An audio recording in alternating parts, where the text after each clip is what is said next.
not having one or both of their starting tackles Sunday. They are. I think it's pretty much trending that way pretty clearly for Spencer Brown.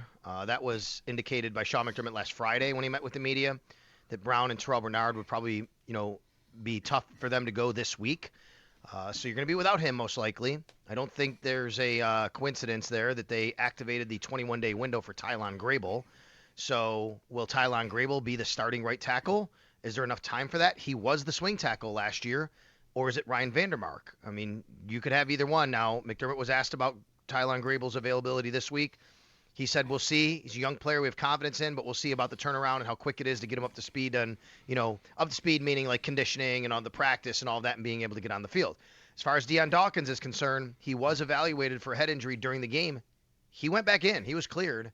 And then after the game, at some point, they determined he had a concussion. So maybe symptoms showed up differently. You know what I mean, guys? How, Yep. I don't know. I don't know the ins and outs of that, but it can totally happen. uncommon. It can happen. It can happen. That's right. So he missed today. That if he doesn't practice tomorrow, that's a pretty good indication he probably won't make it back in time. I believe you have to have 2 practices in and one with some sort of pads on. So either way, I think you got to get 2 practices in.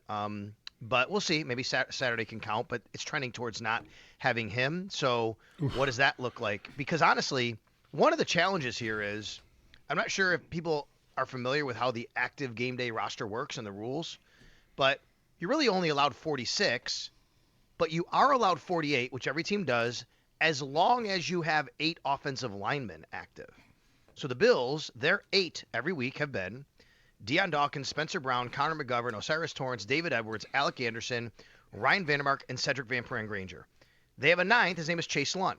He's not been active at all this year. They don't want to make him active. They just don't want to release him and have him get waived and sign with another team. Well, if you're without Spencer Brown, now you don't have 8 active. You have 7 possible. If you're without Deion Dawkins, now it's down to 6.